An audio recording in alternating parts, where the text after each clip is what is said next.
Hello. Hey, can you hear me okay? Yeah, I hear you great. Hey, I saw your thing that you did on Conan, and it was awesome. Isn't that fun?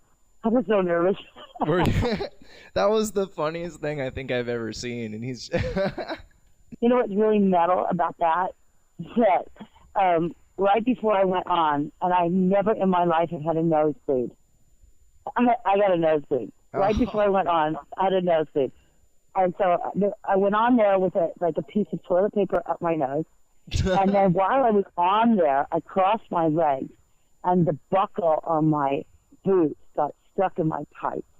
So my leg was stuck crossed, because if I moved, I would have ripped the leg tights. And so I was trying to be so cool. But I was dying inside. That's so awesome. You were in a band in the 80s, right? That's how you got started into all this? Yes, but I'm not going to tell you what it is or anything, because then you go look for it and stuff, and no. Okay. Yes, the answer is yes, and then all other answers are no. Okay.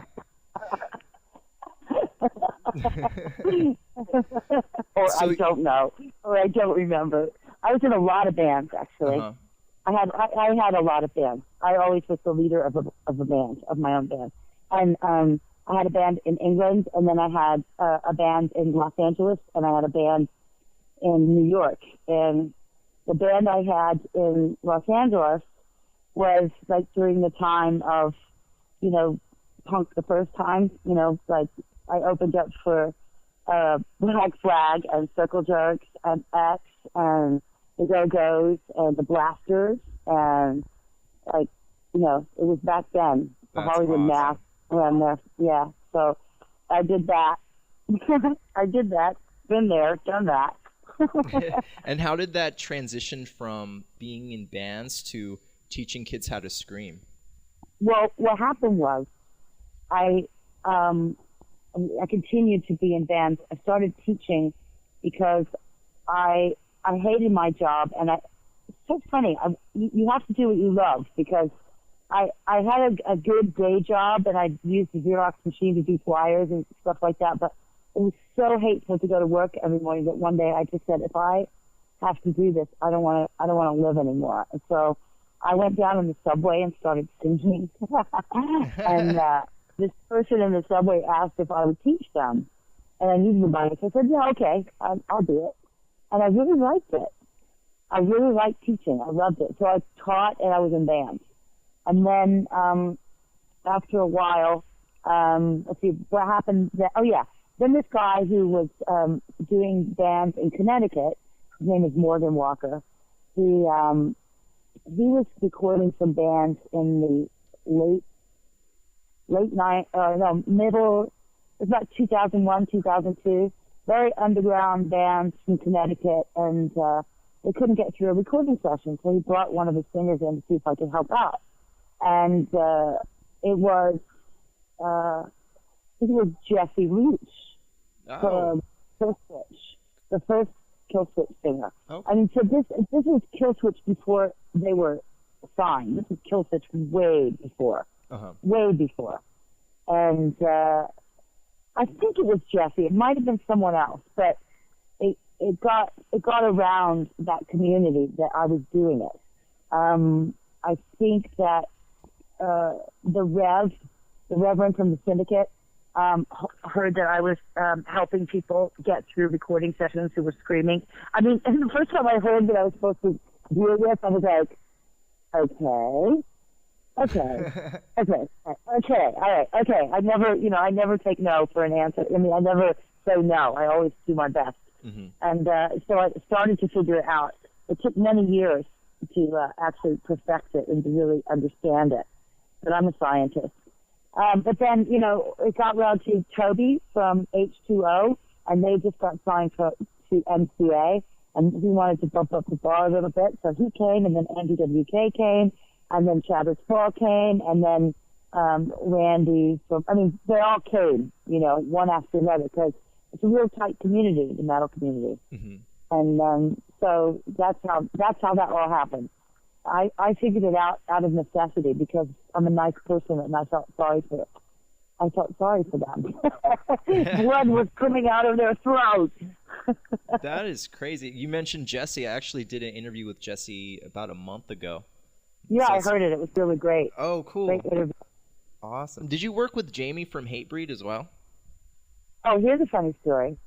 Okay, so Jamie was supposed to come way back then, and he set up 5 lessons, and he didn't show up for all 5 of them, but he told everybody that he was going to come, so he did a lot of publicity for me, but he never actually showed up. So I thank him from the bottom of my heart for telling everybody that he was coming, even though he never came. He did me a lot of good. That is awesome. Someday, he doesn't really need me. How many different kinds of screams are there? You know, there's 3 different mechanisms, but there are combinations of 2 of them. So, you know, there's as many different screams as there are people that do it, but there's 3 basic positions in the throat that can do it. And some singers use all 3, and some singers mix number 1 and number 2.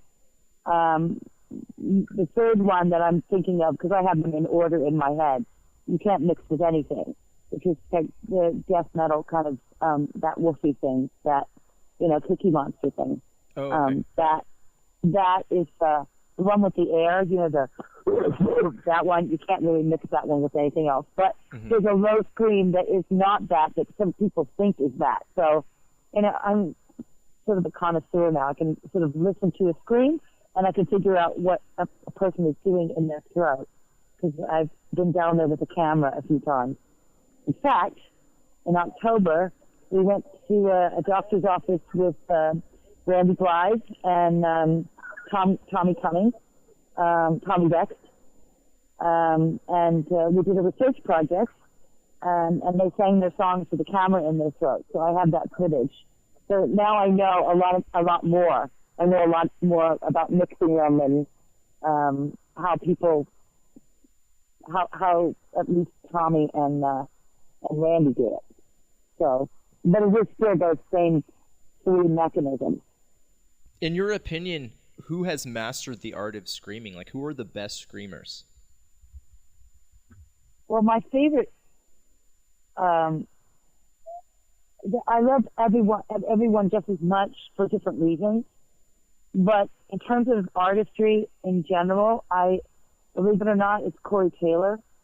Because Corey Taylor can transition from singing notes and into screams like on a dime.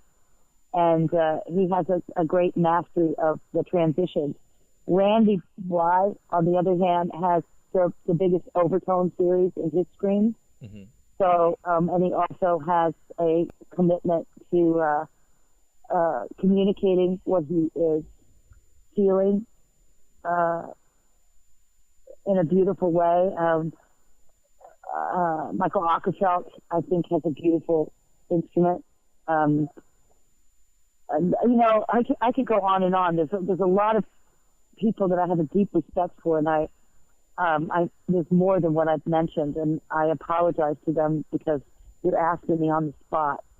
Those 2 come to mind immediately because I'm in awe of their talent.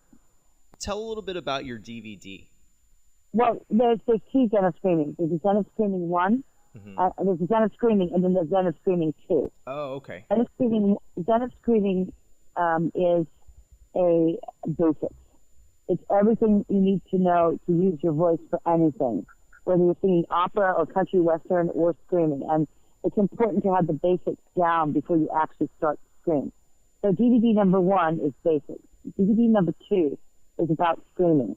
But if you go to DVD number 2 without understanding 1, you're probably going to get into trouble. And at the very least, you're not going to be able to understand what I'm saying, because I use a lot of the terminology from the first one in the second one. But the second one is all about vocal distortion. You know, to make sound with either a note that has a rasp on it, or distortion on it, or to make a note that is just that's not a note at all, It's just, like that. Dude, I think what you're doing is badass. It's like the coolest thing I've ever heard. You know what? I think your site is really badass, too. It's really good. Interviews are good, and I like what you're doing, and you do a very good solid for the genre yourself. So back at ya. Well, anytime you're in LA, I'll be sure to somehow meet you one of these days. Oh, okay. I'll call you when I get there. I come twice a year.